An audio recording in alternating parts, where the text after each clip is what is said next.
네, 우리 사도행전 이제 21장부터는 그 전까지 3차 전도여행 바울이 마무리하고 이제 사실은 고난이 시작되어지는 시간표입니다. 이제 마게도냐, 가이사랴, 그리고 로마, 이 감옥에 계속 이제 구금당하고 재판받고 그들 앞에서 증언하고 유대인 앞에서 증언하고 하는 여정에 대한 기록들이 이제 21장 후반부부터 쭉 이제 28장까지 이제 전도 마무리하는 세계복음화 여정으로 인도하는 이제 바울의 여정을 우리가 볼 수 있습니다. 이제 바울이 사실은 이 세계복음화 3차 여행까지의 여정보다 우리 강단의 말씀처럼 바울은 이 감옥에 있을 때 지역 교회들이 더 큰 기도의 능력과 말씀의 능력, 세계복음화의 능력이 나타났습니다. 그래서 우리는 환경과 문제와 응답을 보는 사람들이 아니에요. 우리는 우리가 믿는 믿음의 증인으로 하나님은 인도하십니다.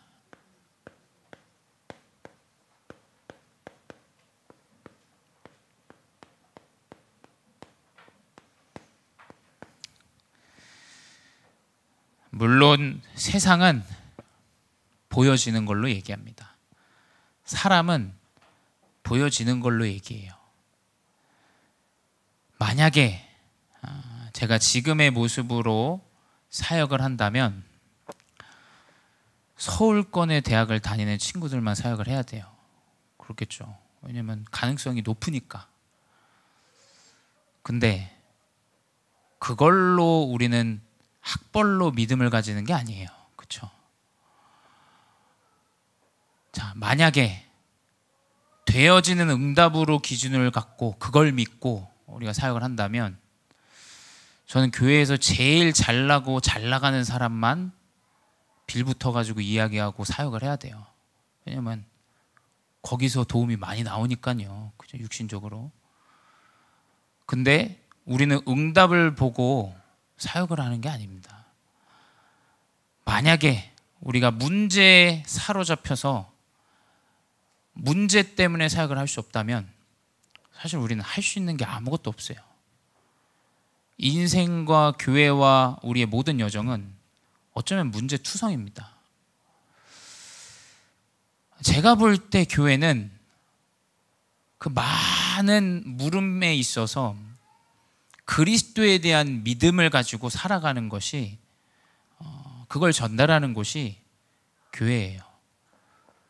우리의 자녀가 연약하고 부족하지만 하나님이 세계의 복음화 여정으로 이끌어갈 믿음, 우린 그건 붙잡고 가는 거예요.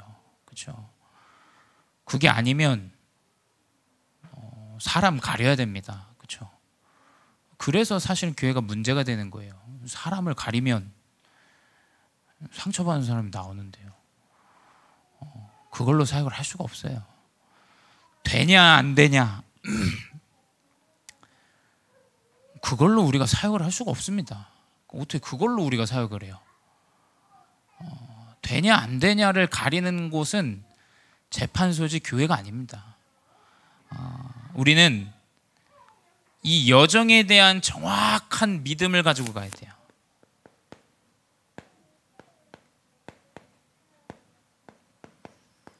하나님의 우리의 여정을 바울과 같이 세계 복음화의 여정으로 인도하신다.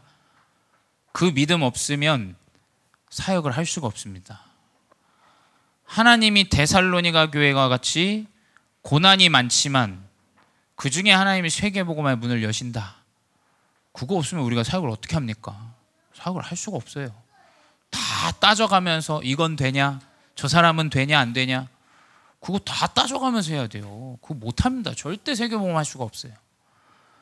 그래서 바울은 데살로니가 교회를 데살로니가 전서 1장 3절에 이 교회를 특징을 이야기하죠.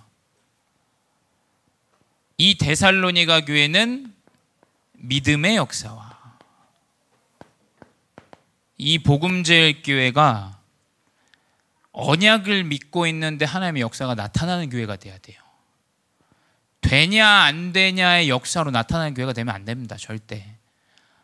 우리는 언약을 붙잡았는데 하나님의 언약을 성취하시더라 라는 정확한 믿음의 역사가 나타나야 돼요. 왜 교회가 문제입니까? 되냐 안 되냐 그거 자꾸 따지니까 문제가 되는 거예요. 언약을 붙잡아야 돼요. 제가 봤을 땐 이거 아니면, 믿음의 역사 아니면 한번 해보십시오. 교회에서 이 사람이 맞냐 틀리냐 이거 얘기하면 온통 여기저기 분쟁만 일어날 겁니다. 한번 해보십시오. 이거 맞냐? 이거 했는데 이거 되냐? 그거 하면 온통 싸움만 일어납니다. 내가 그거 했는데 이 사람은 안 했는데 뭐 했는데 그 싸움만 일어나요. 분쟁만 일어나요. 우리는 뭐냐? 하나님이 세계의 복음화의 여정으로 인도하신다. 이 끝을 붙잡고 가야 돼요. 이 끝을. 왜 우리가 되냐 안 되냐로 지금 분쟁을 해야 됩니까? 믿음을 붙잡아야죠. 믿음을. 하나님이 세계 복음화를 위해서 왜 이 렘넌트를 우리에게 부르셨냐? 하나님 왜 우리 교회를 안산에 세웠냐? 왜 나를 이 직장에, 이 예배 현장에 나를 보내셨냐? 우리 그걸 찾아야 돼요. 그거 알 찾으면 도망쳐야죠. 분쟁해야죠. 싸워야죠. 그래서 이 데살로니가 교회는 믿음의 역사와 사랑의 수고와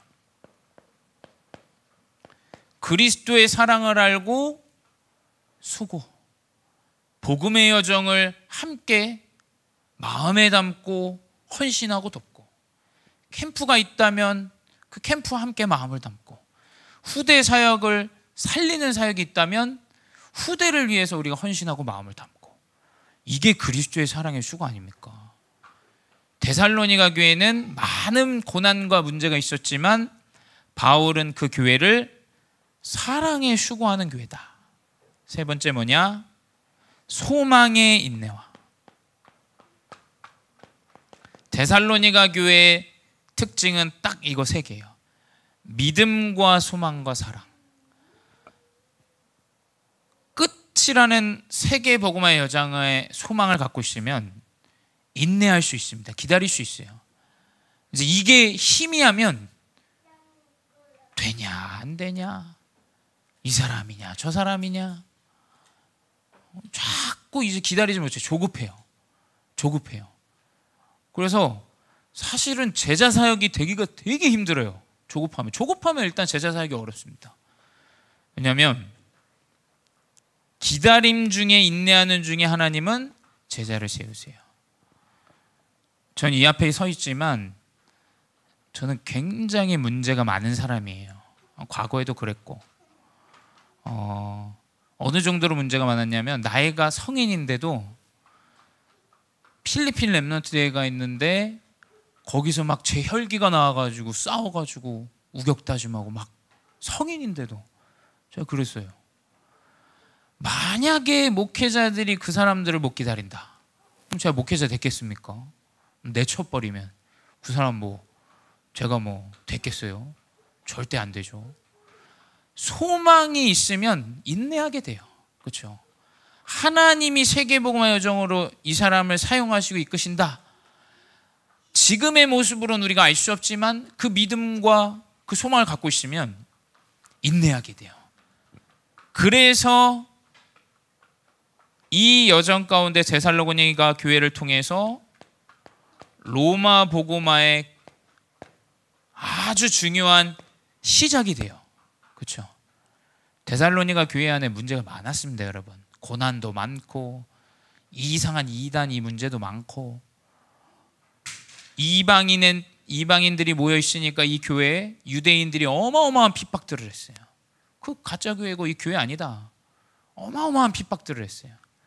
근데 그 고난에 만약에 무릎 꿇었다, 이 로마 복음화가 되지 않았겠죠. 그래서 결국 우리가 붙잡아야 되는 것은 하나님이 이루시는 세계의 복음화라는 이 끝의 언약을 붙잡아야 돼요. 이걸 믿고 나가야 돼요. 하나님은 우리 교회를 통해서 내가 볼지 안 볼지는 모르지만 세계의 복음화를 이끄실 것이다 라는 결론을 가져야 돼요. 그거 갖고 나가야 됩니다. 우리의 후대는 하나님이 세계의 복음화로 사용하실 것이다. 이 믿음을 가지고 가야 돼요. 내가 만나는 다민족은 하나님이 그 나라를 살리고 세계 복음화를 사용하시려고 만나게 하셨다라는 믿음을 가져야 돼요.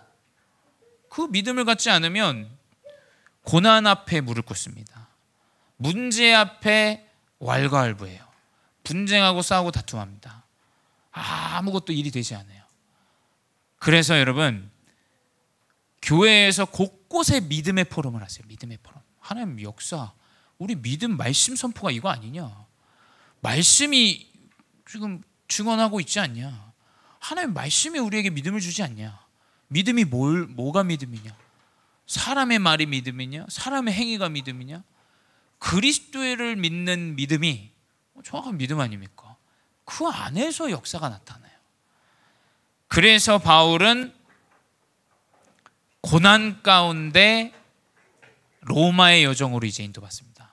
이제 22장부터는 온통 이제 치리 당하고 재판 당하고 감옥에 끌려가고 가이사랴 갔다가 로마 갔다가 이렇게 계속 구금당하고 이제 어려움들을 당해요. 그리고 평생을 이제 감옥에 있다가 이제 생을 마감합니다. 성공이냐 문제 이야기하냐면 바울의 인생은 육신적으로 볼 땐 망한 인생이에요. 그렇죠? 근데 세계복음화 여정으로 볼 때는 감옥 안에서 더 큰 응답이 일어났어요. 그러니까 하나님의 계획은 세계복음화예요. 되냐 안 되냐?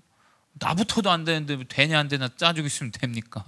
나도 잘 안 되는데, 목회자인 저도 잘 안 돼요. 뭐 안 될 때가 너무 많아요. 불가능한 그 느낄 때 너무 많고. 우리가 이걸 따지면 안 돼요. 사실은 뭘 믿음의 증인으로 나가야 되냐? 우리는 성공이냐 문제냐가 아니에요. 구원의 증인으로 가야 돼요. 그래서 바울은 오늘 사도행전 22장에 기록하고 있어요.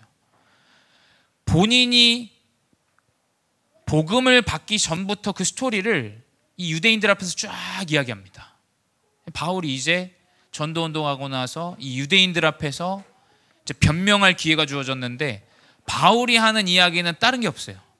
내가 구원받은 증거에 대해서 증인으로 서요. 그 사람들 앞에. 자, 먼저 뭘 얘기하냐? 나는 어마어마한 박해자였다. 이걸 이야기해요. 나는 핍박하는 자였다. 나는 그리스도 이름으로 모이는 사람들을 잡아가지고 감옥에 넣고 그 사람들을 죽이기까지 했다. 그래서 22장 4절에 기록하고 있죠. 내가 이 돌을 박해하여 사람을 죽이기까지 하고 남녀를 결박하여 옥에 넘겼노니. 그래서 바울이 먼저 자신의 출신들을 이야기해요. 내가 가말리알 출신이고 내가 유대인인데 로마 시민권을 가진 자고, 나도 너네 어렸을 때처럼 복음의 아주 이 엘리트 코스를 밟았다. 이 이야기를 먼저 하죠. 그리고 뭘 이야기하냐? 나는 그리스도 이름으로 모이는 자들을 죽이는 자였다. 이 얘기를 해요. 여러분, 나의 연약함의 증인이 되시기 바랍니다. 내가 구원받고 아주 쓸모없는 자였는데 하나님이 나의 인생을 바꾸시고 세우시더라. 아니, 장로님들, 중직자분들 후대 앞에 무슨 증거하시려고 합니까? 돈 많이 버는 거 증거하시려고 그래요? 그리스도 구원의 증인이 되셔야 돼요. 아무 쓸모없는 자였다. 나는 완전히 박해자였고 살인자였다. 근데 인격적인 그리스도가 나에게 오시더라. 이 인격적인 그리스도의 체험을 이야기해요. 그리스도를 인격적으로 체험함을 이야기해요. 그래서 바울이 이야기하죠. 내가 이 다메섹에 갔을 때 빛이 임하더라. 그때 내가 그리스도의 음성을 들었다. 그 내 눈이 가렸고 하나님이 나에게 이 아나니아라는 중요한 인물을 나에게 붙이셨다. 이 전도자를 나에게 붙이셨다. 결국 뭐냐? 인격적인 체험은 내가 그리스도를 만난 나의 현장과 만남을 이야기해요. 아주 중요한 거예요. 그래서 교회 안에서 이런 포럼을 하셔야 돼요. 하나님이 나에게 주신 그 시간표와 만남, 이걸 포럼하셔야 됩니다. 그래서 뭐냐? 결국엔 이 바울이 이야기하고자 하는 구원의 증인은 무엇이냐? 그리스도의 증인인 거죠.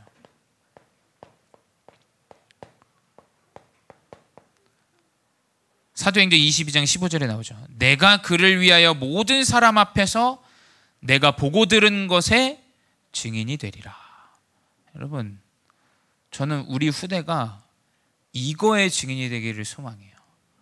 학벌로 되냐, 경제로 되더라. 저는 애매하게 이상한 우리 후대에게 이거 각인되면 안 된다 생각합니다.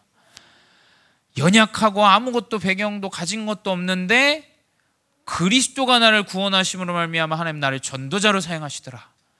이 증인이 되어줘야 돼요. 내가 그에게서 보고 들은 것을 전달하려 함이라. 그리스도의 증인이에요. 결국 믿음의 증인은 되냐 안 되냐의 증인이 아니라는 거예요. 그리스도의 증인이라는 거예요. 구원의 증인이라는 거예요. 하나님 나를 자녀 삼으신 그것에 대한 증인이라는 거예요. 그리고 바울은 말씀과 기도의 증거를 이야기하죠. 저는 다시 한번 말씀드립니다만 말씀과 기도하는데 하나님이 문을 여신다. 저는 그렇게 생각해요. 누가 뭐래도 전 완전히 이걸 믿습니다. 말씀과 기도하는데 우리 렘넌트가 하필 필요한 자를 하필 그 자리에서 만나게 해요. 하필 그 사람 때문에 문이 열려요.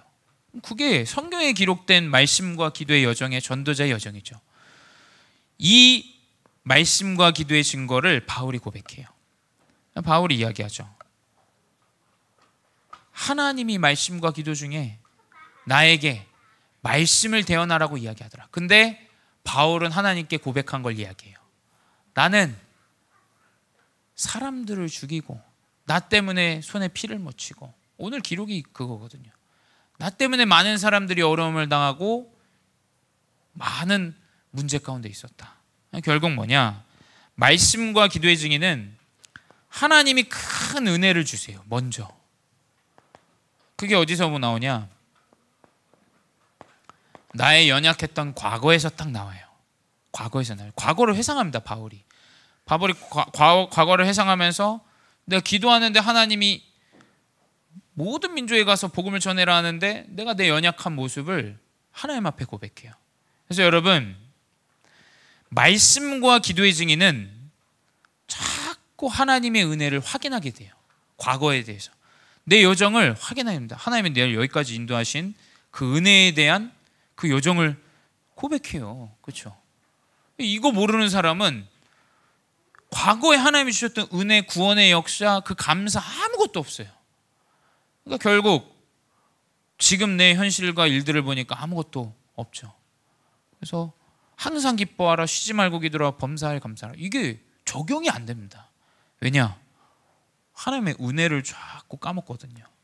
근데 바울은 기도 중에 하나님이 자신에게 은혜를 주신 걸 이야기해요. 그리고 하나님이 바울에게 이르시죠. 사도행전 22장 18절에 주께서 내게 말씀하시되 속히 예루살렘에서 나가라. 하나님이 말씀의 증인으로 말씀을 선포하게 하시려고 나가게 하신 그 여정에 대한 포럼을 합니다. 내가 예루살렘에서 기도하는데 은혜를 주시고 결국 나를 예루살렘 바깥으로 나가라고 하더라. 그리고 뭐냐? 하나님이 원하시는 237과 5천 종족에 대한 하나님 주신 말씀과 기도에 대한 증거를 이야기해요. 사도행전 22장 21절에 나더러 또 이르시되 떠나가라. 내가 너를 멀리 이방인에게로 보내리라 하셨느니라. 결국 237과 5천 종족에 대한 많은 이방 사역에 대한 그 증거를 이야기합니다. 하나님이 나에게 말씀으로 예루살렘을 떠나서 모든 민족 이방인에게 복음을 전하시더라. 이걸 이제 유대인들에게 이야기하는 거예요. 내가 왜 여기까지 왔는지에 대한. 그래서 여러분, 말씀과 기도의 증이 되시 바래요.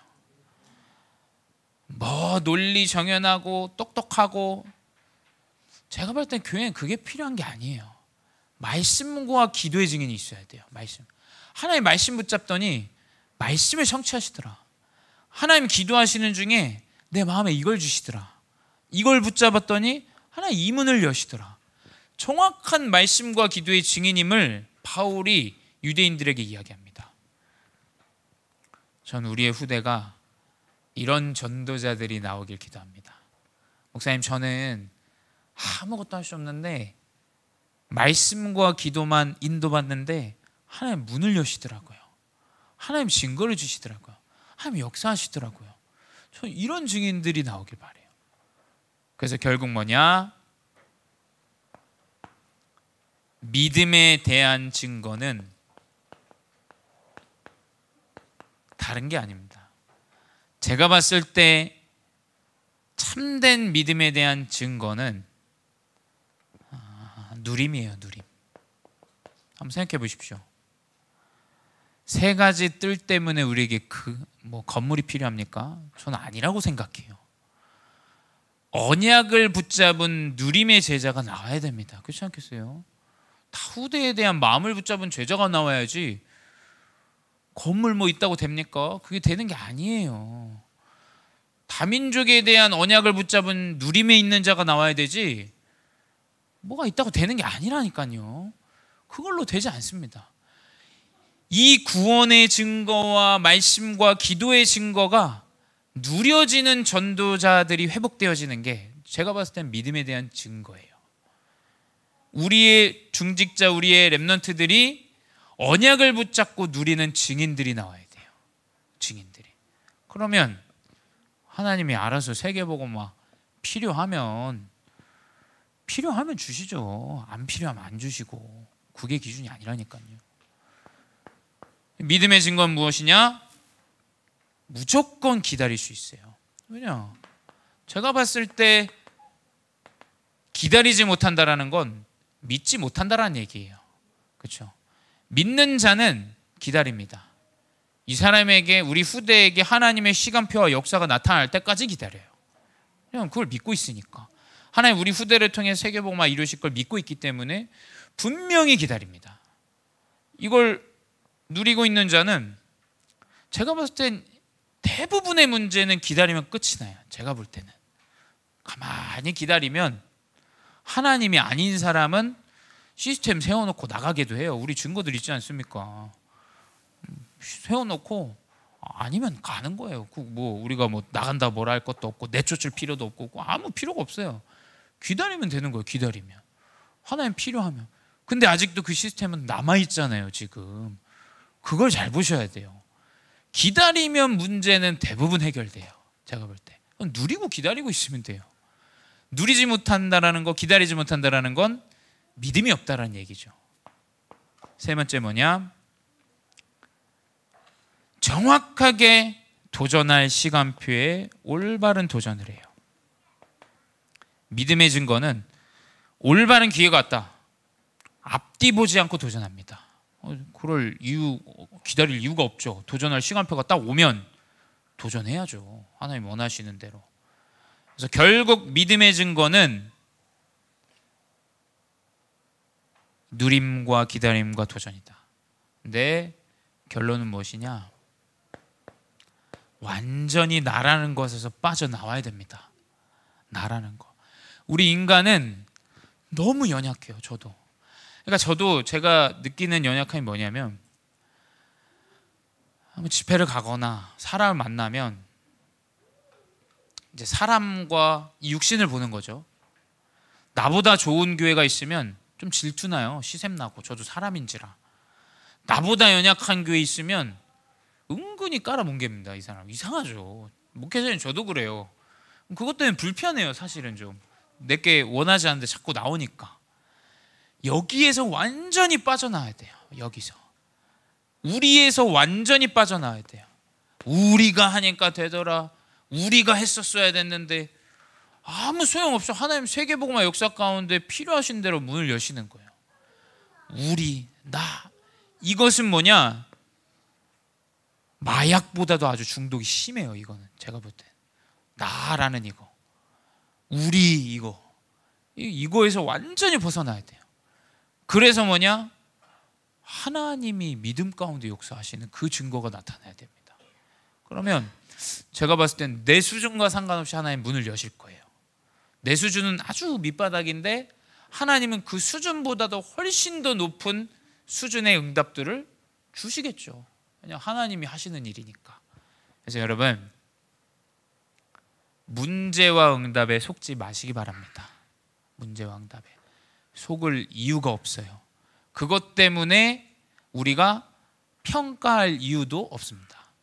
하나님의 언약을 우리는 믿는 믿음 안에 인도받는 귀한 증인들 되시기 바랍니다. 기도하겠습니다. 사랑의 하나님, 감사합니다.